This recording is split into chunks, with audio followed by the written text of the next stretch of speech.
My name's Emily Gottfried. I'm the executive director of the Oregon chapter of the American Jewish Committee, an organization that's been working on the Darfur issue for several years. And I have the pleasure of introducing a very special guest speaker to you. And this writing is very small, so I'm sorry I have to put on my glasses. Al Wiener's father was brutally murdered on September 11th, 1939 by the German invaders of Poland. Al was then a boy of 13.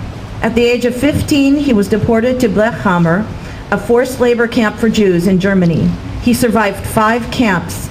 Upon liberation by the Russian army on May 9th, 1945, Alter Wiener weighed 80 pounds, as reflected on the cover of his book, which you can buy later. Al Wiener is one of the very few Holocaust survivors still living in Portland. He had moved to Oregon several years ago, and since then he has shared his life story with over 300 audiences in universities, colleges, middle and high schools, churches, synagogues, prisons, clubs, etc. Al and I, on the way over here, decided he's probably talked to more than 100,000 people about his story, because his story needs to be told. This is his autobiography, From a Name to a Number. He has it back there at the Holocaust tent, and he's going to talk to you for a few minutes. Al Wiener.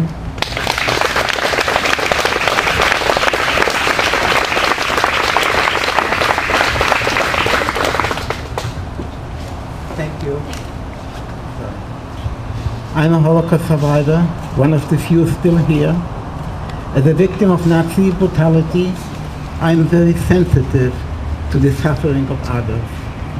This is the reason that I am here today, to plead with the world leaders to stop the genocide in Darfur.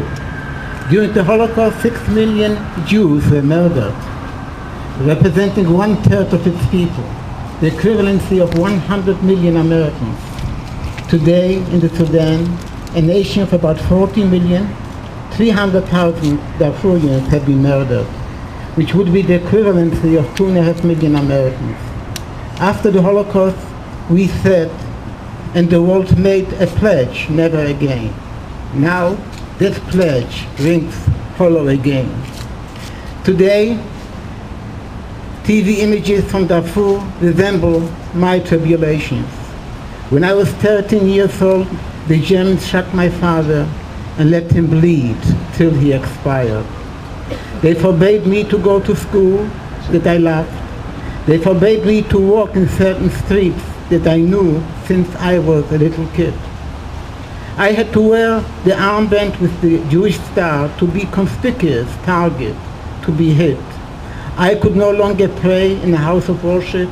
I could no longer nurture friendship. I had pangs of hunger days and nights. I lost all my human rights. When I was 15 years old, the Germans deported me to slave labor camps, where I was incarcerated for 3 years, my school years. In camps, there was no one to touch me affectionately or to be touched by me. I was subjected to starvation, sickness, sadistic terror, and systematic murder. My belly was swollen and sore from hunger.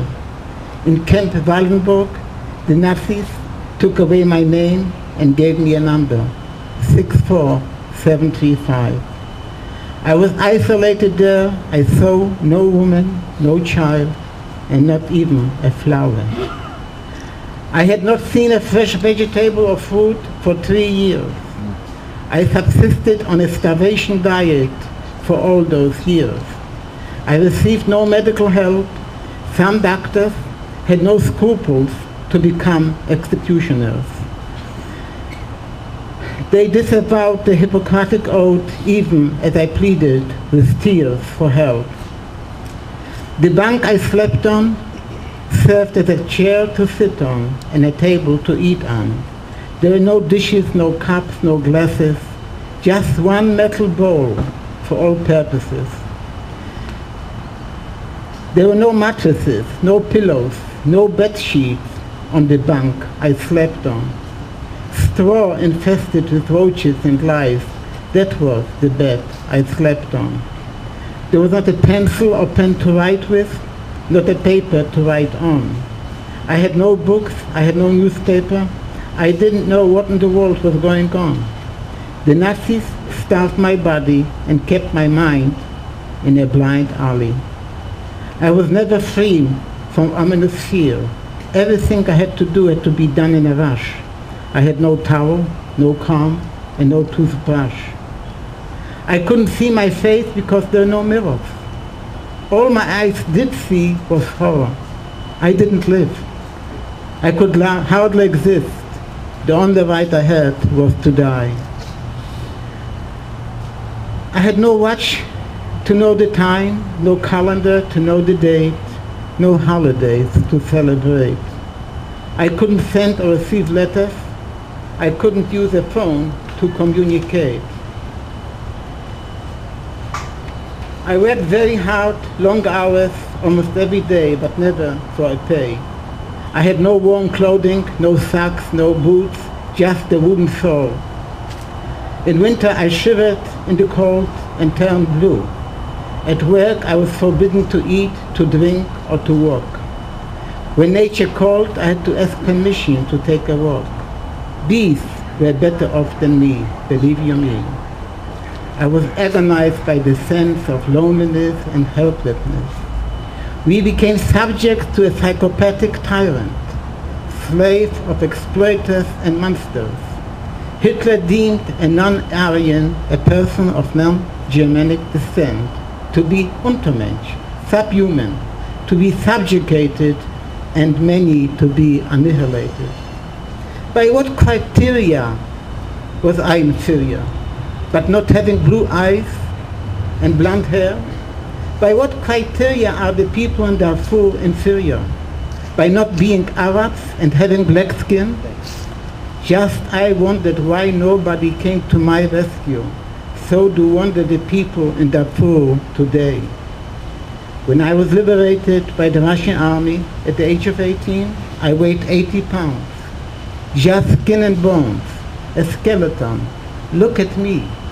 Don't you feel sorry for me? The people in Darfur today look as I looked then.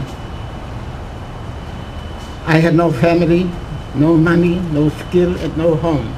I was the only survivor of my immediate family, and it's so sad to be alone. None of my close and distant relatives had a funeral. There are no graves and no anniversaries of their demise.